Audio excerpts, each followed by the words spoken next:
Conferência é sempre um momento oportuno para tomarmos contacto com o que está a ser feito de mais atual relativamente à área, nomeadamente ao VIH-Sida, em termos de pesquisas, de investigação e de, como disse e bem, de novos medicamentos ou medicamentos que já existem, mas que estão a ser trabalhados de forma que possam ser utilizados por períodos ou intervalo de tempo mais longos, como é o caso do cabotegravir.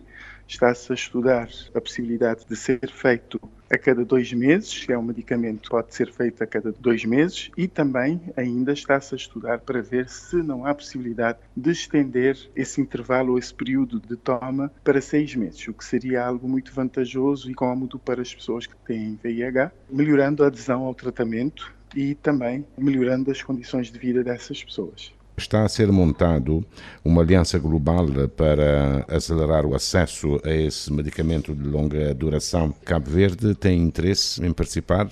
Sim, claro, nós sempre tivemos interesse em ter acesso aos produtos ou aos materiais que são mais atuais, porque são produtos que vêm trazer mais comodidade e conforto e também são melhor tolerados. Portanto, assim que houver essa possibilidade, Cabo Verde irá manifestar o seu interesse em ter também acesso. Como nós fazemos parte das iniciativas financiadas pelo Fundo Global, muito provavelmente, quando for algo aprovado para a utilização, conforme já falamos aqui, vamos ver como é que será a disponibilização desses produtos para podermos facilitar, melhorar a vida das pessoas que vivem com VIH. Cabo Verde, de momento, está afastado, digamos assim, da varíola dos macacos.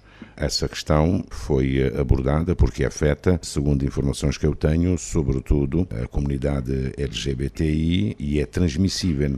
Sim, de facto, esse foi um dos assuntos mais esperados nesta conferência e foi uma excelente apresentação que nos mostra que, de facto, é uma infecção bastante contagiosa, mas que está muito relacionada à sua forma de contágio através de relações sexuais desprotegidas e também muito ligado às pessoas que pertencem ao grupo LGBTQIA+, e por isso está-se a recomendar que essas pessoas tomem cuidado e que adotem medidas de prevenção e que evitem comportamentos que possam favorecer a transmissão do vírus, nomeadamente relações sexuais desprotegidas ou ter vários parceiros sexuais que estão a ser desaconselhadas para precisamente poder evitar a propagação desta doença.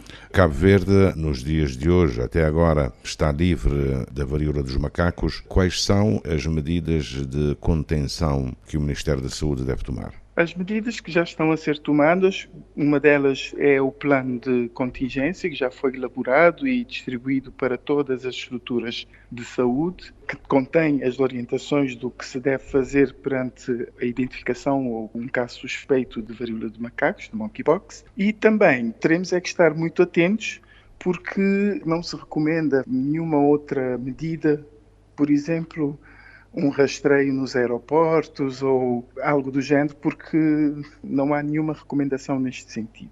Na verdade, as pessoas têm que estar cientes de que esta doença está a acontecer neste momento, que aliás também é uma das recomendações desta conferência de VIH, que as pessoas, a população em geral, tem uma responsabilidade na luta contra estas doenças, VIH-Sida e também a varíola dos macacos e todas as outras doenças infecciosas. Portanto, as pessoas têm que ter atitudes cidadãs, atitudes de responsabilidade para evitar ao máximo que essas doenças se propaguem. Portanto, nós já conhecemos, já sabemos como é que a doença se transmite, conhecemos como é que ela se apresenta e, portanto, as pessoas também têm que estar atentas à forma de apresentação da doença, se aparecerem com alguma lesão de pele, como aquelas descritas na varíola dos macacos, devem procurar imediatamente um centro de saúde para serem devidamente orientadas. Esse plano a que se refere e que já está distribuído a todas as estruturas de saúde, existe desde quando? O plano ficou pronto em finais de junho. Nós estivemos a trabalhar nisto antes, a preparar o plano, e ficou pronto em finais de junho. De maneira que eu posso concluir que as estruturas de saúde de Cabo Verde nunca é apanhado de surpresa, não é? Pelo menos as orientações já foram distribuídas, as pessoas já estão cientes da doença que está a acontecer a nível mundial. Já tivemos algumas, penso que 2 notificações de casos suspeitos, mas que não chegaram a ser confirmados. Foi quando? Em julho? Em julho, sim. Isso significa que os colegas que trabalham nos centros de saúde e nos hospitais estão atentos e estão a aplicar as orientações que estão no plano de contingência. Eu queria abordar-lhe a seguinte questão. Alguns países africanos estão com vacinas contra a Covid-19 a ultrapassar o prazo.